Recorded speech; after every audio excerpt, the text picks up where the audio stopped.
Blessings. My name is Rasheen Amaro, but you may know me as a church's tech guy. Today I want to speak on a miracle that really resonates with me. That miracle is found in the book of Daniel in the Old Testament. It starts in Daniel 6, 1-4, with Darius, who had become the ruler over Babylon. He loved Daniel and wanted to make him leader over all the kingdom. But some of the king's wise men were jealous. The wise men knew Daniel prayed to God, so they tricked the king into making a new law. Anyone who prayed to God would be thrown into a lion's den. Daniel 6, 5-27. Daniel chose to pray to God despite this new law.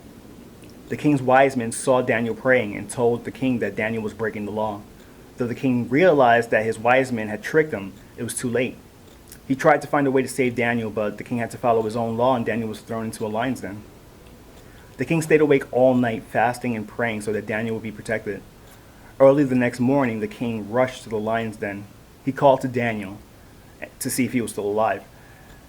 And the miracle was that Daniel called back.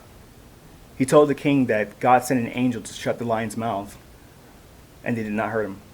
The king was happy that Daniel was safe. He punished those wise men who tricked him by throwing them into the lion's den. The lions immediately devoured them. Then the king Darius ended that law. He taught his kingdom about God's power and goodness. This was truly a miracle.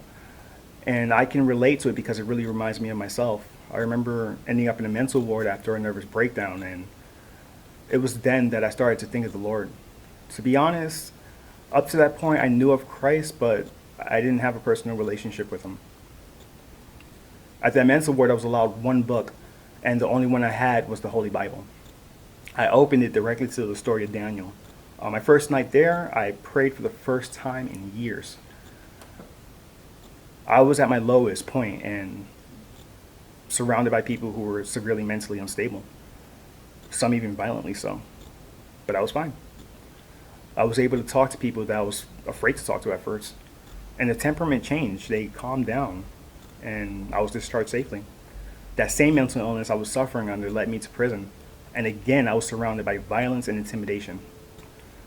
But I had my Bible, and I prayed daily. I had a newly defined courage through prayer, and I helped others to find the Lord.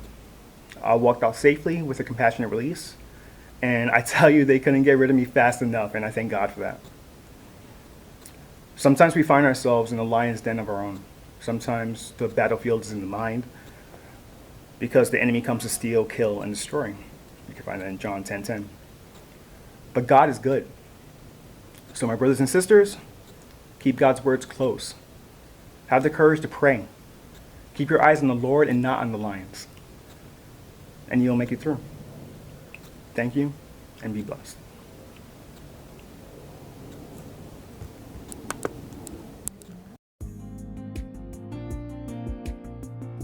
Thank you for joining us in this week's Nuggets of Hope. We hope you continue to join us, and we hope that you are blessed by each teaching. You can join us on Instagram, Facebook, or YouTube. God bless you.